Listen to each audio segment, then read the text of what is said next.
আলু বেগুন দিয়ে বোয়াল মাছ কিছু, আর একটা কই মাছ মতো আছে, আর একটা হচ্ছে নদীর কি মাছ আনুমানিক, এটা আমার নাম মনে নাই। তো সেগুলো দিয়ে রান্না হবে। তো প্রথমে একটা কড়াইতে পরিমাণ মতো পেঁয়াজ দিয়ে নিলাম। তো এটাকে কিছু সময় ভেজে নেব।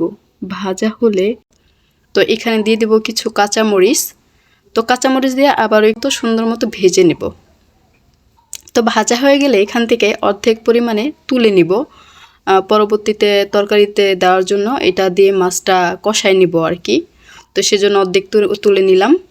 তো এখানে এবার দিয়ে দিব হচ্ছে প্রথমে ধনিয়া বাটা 1 চা চামচের মতো, আর হচ্ছে রসুন আর হচ্ছে জিরা বাটা 2 চা চামচের মতো দিয়ে দিলাম। তো এবার এটাকে দিয়ে একটু সুন্দর মতো মশলাটাকে ভেজে নিব। তো ভাজা হয়ে গেলে এ পর্যায়ে দিয়ে দিব লবণ। লবণটা দিব 1.5 চামচের মতো। তারপরে দিয়ে দিব 1 চা চামচের মতো হলুদ। তারপর দিব হচ্ছে 1.5 চা চামচের মতো গুঁড়া মরিচ দিয়ে দিলাম এতে। সবগুলো উপকরণ দেয়া হলে এবার সুন্দর মতো নেড়ে মিশিয়ে নিব।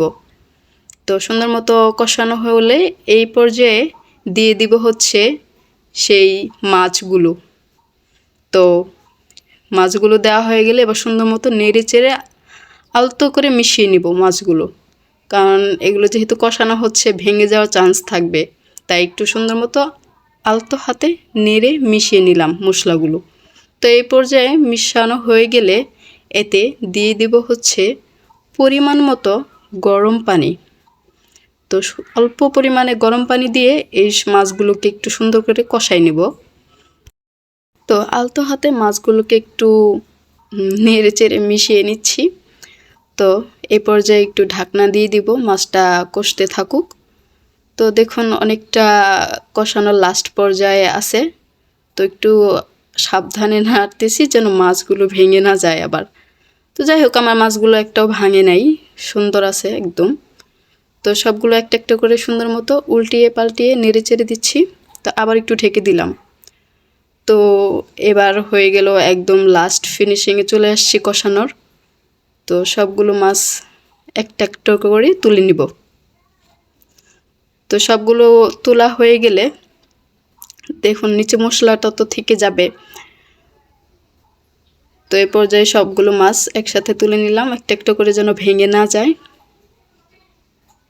এই মাছগুলো কালকে বাজার থেকে কিনে নিয়ে আসছিল। কিছু ছোট মাছের সাথে এই একটা বোয়াল মাছ ছিল, একটা কই মাছ, আর একটা নদীর কি মাছ, এটা আনুমানিক আমার নামটা মনে নাই। তো যাই হোক, সেই যে পেঁয়াজ ভাজাগুলো উঠিয়ে রাখছিলাম সেগুলো আবার দিয়ে দিলাম এগুলোর মধ্যে।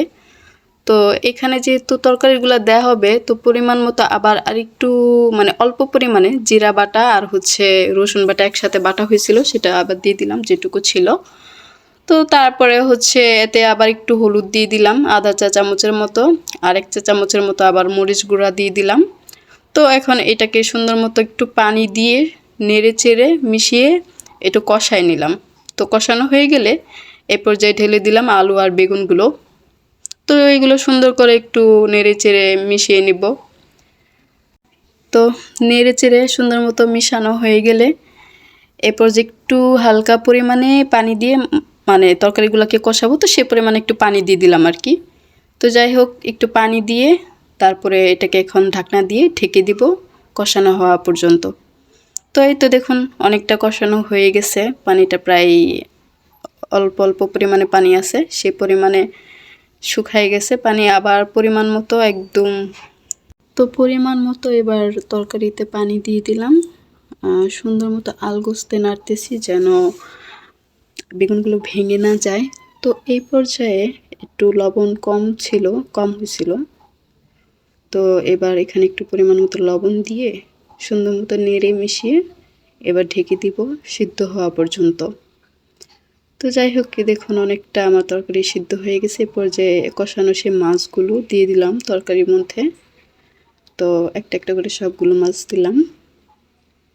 তো এবার মাছগুলো দেওয়া হলে সুন্দর মতো খুব সাবধানে তরকারিটাকে নেড়ে দিব যেন মাছগুলো ভেঙে না যায়। তো ওইটার যে পাত্রটা ছিল ওটা ধুয়ে পানিটা দিয়ে দিলাম। তো এই তো দেখুন লাস্ট পর্যায়ে এবার কিছু ধনিয়া পাতা দিয়ে দিলাম। এই মাছে ধনিয়া পাতা না দিলে তো মাছের স্বাদটাই বোঝা যাবে না। তো যাই হোক, সুন্দর মতো ধনিয়া পাতা দিয়ে সুন্দর করে একটু নেড়ে চেড়ে এবার ঢেকে চুলার জল নিভিয়ে দিলাম। তো চলে আসলাম ডেকোরেশন পর্বে। আপনার কাছে রান্নাটি কেমন লেগেছে অবশ্যই কমেন্ট করে জানাবেন, আর সবসময় লাইক কমেন্ট করে পাশে থাকবেন।